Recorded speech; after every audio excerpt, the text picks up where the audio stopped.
Good morning, my name's Dr Elaine Cloutman-Green and I'm so honoured to have been shortlisted for the Research Champion Award. I'm really sorry that I can't actually be here in person today. The reason is that I am at a King's Fund Athena leadership programme, hopefully upskilling myself to do more of the kind of work that we're going to talk about in the next 15 minutes. I am actually a healthcare scientist, so I'm one of over 60 different professional groups that make up healthcare scientists within the NHS. And my research, as I sit within infection prevention and control, is to look at how we can better stop transmission of infection in order to improve patient outcomes. So my organism of choice is Klebsiella. The most important thing about it is that it's linked to antibiotic resistance, and if patients get it, then their outcomes are significantly impacted. They're often associated with increased mortality. So my work is based on bacterial genome sequencing. This is quite a complicated area, and it's one of the reasons that actually talking to both other healthcare scientists and other healthcare professions as well as the public is really important in order for them to understand what I'm doing, what the results mean and how it impacts them as individuals. As a healthcare scientist working in infection prevention control, I'm really privileged to have a 50-50 job split as an integrated clinical academic. And not many healthcare scientists have heard of this. And so one of the things that I've been working really hard to do is to raise awareness that this pathway exists and also how that can improve the way that we deliver services within the NHS. Previously, the way I got into doing this kinds of work was that I've done a number of outreach and science communication activities. The first one really being I was involved with doing some screening for Blue Peter presenters in order to do an episode on hygiene and the importance of hygiene to children. So they understood that not all bacteria are bad. Some of them are really good for you, but actually that hygiene is really important in order to control those bad bacteria. This developed into me doing outreach activities like I'm a Scientist, Get Me Out of Here.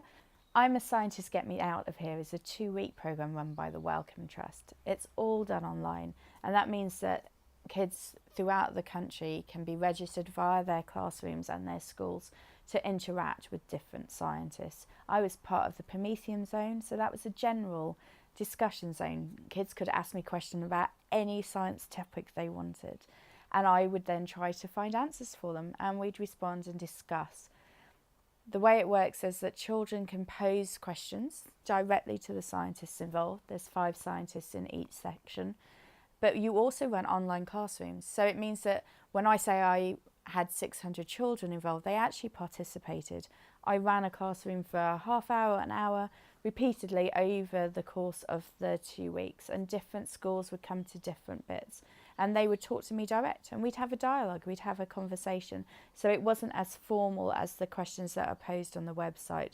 The difference is that the ones posted on the website are available for anyone to see. So people who are not actually registered to be part of the classroom discussions can actually also be integrated into the discussion. Working in a children's hospital, obviously engaging with the upcoming generation is really important to me because they are going to be our healthcare scientists and healthcare science professionals of the future. So I was involved in a project called Biology Changing the World, and this was really close to my heart.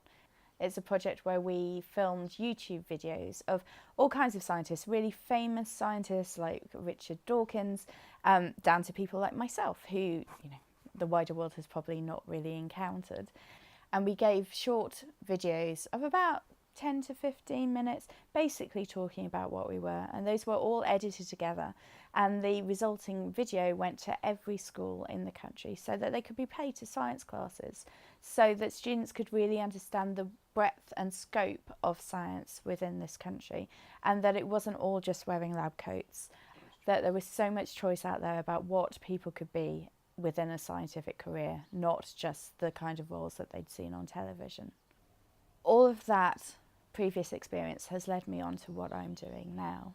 So I really believe that if we are going to change the way that the patient is affected by science and have an improved outcome through the application of healthcare science to patient pathways, we have to engage three key groups. We have to engage the patients themselves. So we have to talk to them about what research is going on. They need to be actively involved in the process. What things that we can do really will change what their experience of healthcare is. We also need to engage with other healthcare professionals outside of healthcare science so that they understand what healthcare science is, how we can work with them. The strength of the NHS is in collaboration, and that's a really important thing to me. And finally, I need to work with healthcare scientists themselves. So if healthcare scientists don't understand what an integrated clinical academic pathway is, and it's a bit of a mouthful, not everybody is going to intuitively understand that, and how research can really be fitted into their job roles in an everyday way that actually means that in the long term they make an increased difference. That's really important to me. So I'm tackling this in three ways. I'm currently the chair of the Healthcare Science Education Working Group at GOSH, and this is a very collaborative group. It's made up of life scientists, physiologists and physical scientists. So the three main big groups within healthcare science, and we are all working together. As chair of this group, I've done things like, for the first time, we've managed to get a designated continuous professional development fund for healthcare scientists, so that our healthcare scientists have a fund that they can apply to go to present research, to really encourage them to undertake this work and then share it with the wider public, to be able to have those conversations with other healthcare scientists and other professionals to actually talk about where that research can go. This fund also is used to give them research skills, like how to consent a patient, things that healthcare scientists may never have been able to experience before. So consent, research ethics, the crucial building blocks of any research career. I've been doing things with other healthcare professionals. So I've been working to do mentorship of nurses and allied health professionals who are going through the Integrated Clinical Academic NIHR application programme, sharing my experiences of how to fill in the form, what the interview experience is like, things that, having been through the process, they might not be able to get from somebody else, but they can get from me, as well as obviously their other mentors who work within their professional group. Also, in terms of working with other healthcare professionals, I've done something which I'm really proud of and which is really key to my heart, and that is to set up something called the Environment Network. So the Environment Network is for anybody who works in infection prevention control. So we have people from all different types of professional groups. We have doctors, we have nurses, we have scientists, and it's open to everybody. But the key thing about it is that it's about getting things that are published in the research world and practical experiences back into the hands of the people that are actually making clinical decisions at the coalface. We have over 105 members from across the UK, and we meet and we share knowledge and we organise lectures so that actually that research that is in papers and journals that people may not have time to read and access gets drawn into routine clinical care for the benefit of patients. I continue to work with the public, and this is really important to me. I have a clinical research focus group which are integral to all of my research. Anything I write gets sent through them. They send me questions about things that they've had experience of in healthcare, especially within infection control, and we have a dialogue, which means that I can think about bits of research that will impact patients. This group was formed by putting out a call on social media for anybody who'd been involved in healthcare in the last 12 months. They are a wide demographic. They're people who have grandparents, who have been in healthcare, people who've been in healthcare themselves, who have children who experience healthcare. And this group sees everything I write, but they also ask questions based on their experience with healthcare, which prompts dialogue about where can we do things differently? Where are the research needs? Is it necessary for me to put patients in isolation in the way that I do? And that means that I can translate that into my clinical practice. I'm also involved, and I'm really proud to be the North East Central London lead for a project called Reach Out for Healthcare Science. Reach Out for Healthcare Science is a programme that targets 300 children from across London in 3 groups of 100. The thing that's really unique about this piece of work is that it targets disadvantaged children who may not have access to science in the same way that I was really lucky to have when I was at school. So children are selected on the basis that they are free school meals, they may be in care, they probably haven't had access to the school trips that other people might have done. And it brings them into a healthcare environment for a week. And we show them what it's like to work in all different kinds of areas of healthcare science. We talk to them about research. We get people who are doing really exciting research across the globe to come in and speak to them and actually really enthuse them about science. And this is key. So this work has shown that these children have gone from having a less than 60% chance of taking up a science A-level to a greater than 80% chance. We're aware that if we lose children at this key group, if they don't take science, then we're never going to get them back. And these could be our future scientists, if only we can show them what opportunities there are out there. I couldn't talk about communicating science and research to the wider public without talking about my favourite outreach activity that I've designed. It's something called the Zombie Island Outbreak, and it's about controlling an outbreak of zombieism that starts in a hospital on your island that can then spread and affect the rest of your tropical island paradise. If you don't control it, the outbreak of zombieism gets off your island and affects the rest of the world.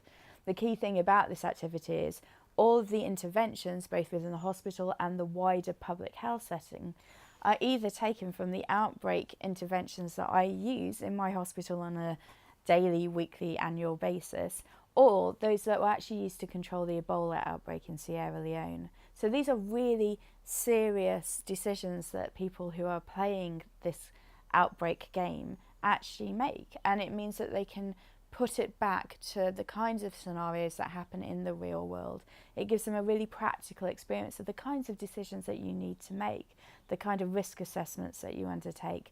I've now run it for over 300 students, but it's also been run in Canada and in other places in Europe because people have picked it up due to articles that I've published in the Royal College of Pathologists.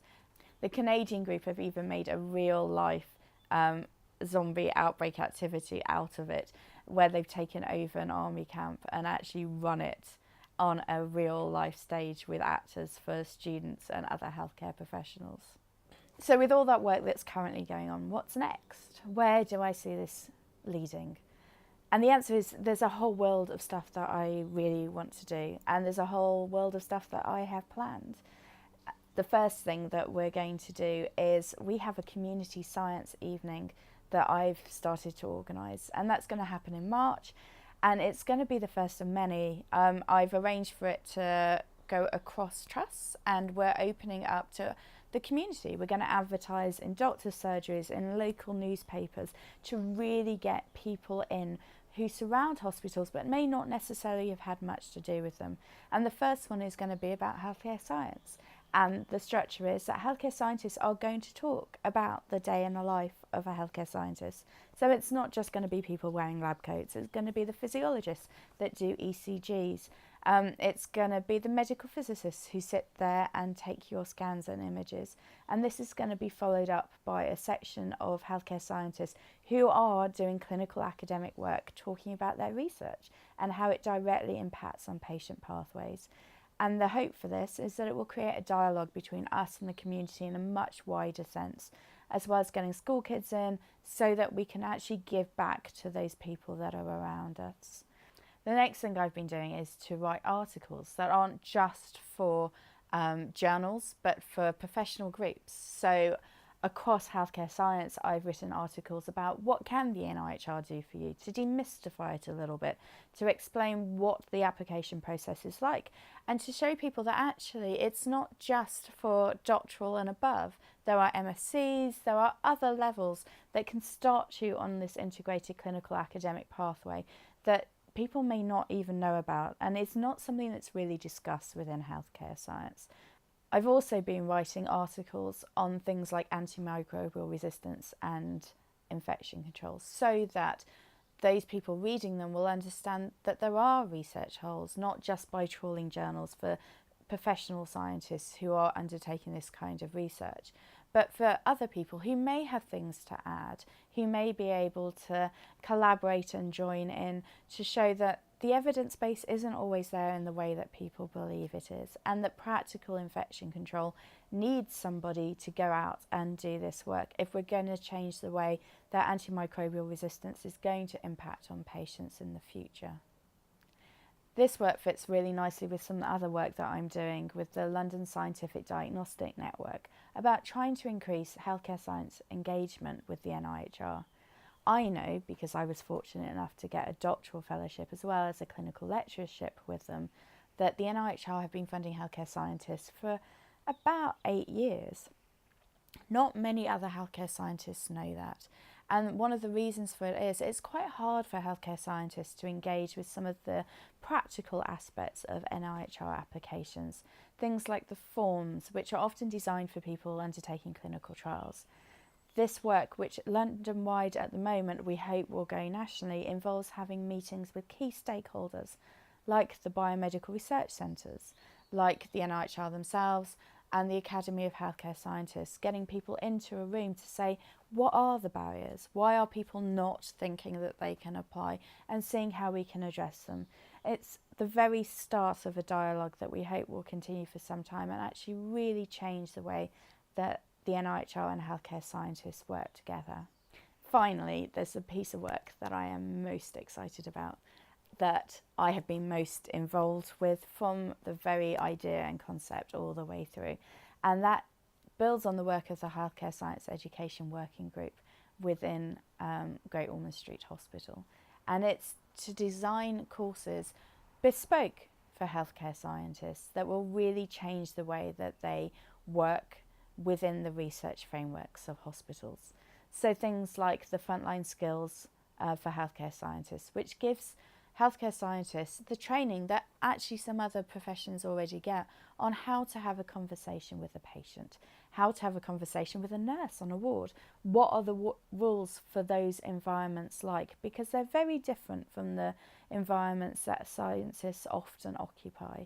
And these things will be a real foundation step to healthcare scientists not only doing laboratory work, but moving their work into clinical settings, which should speed up translation and help patient benefit.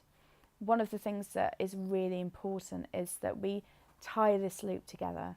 So scientists are working better with patients to get new resources and new research through into that process more quickly, and that they then learn from patients about where the gaps they should be filling are.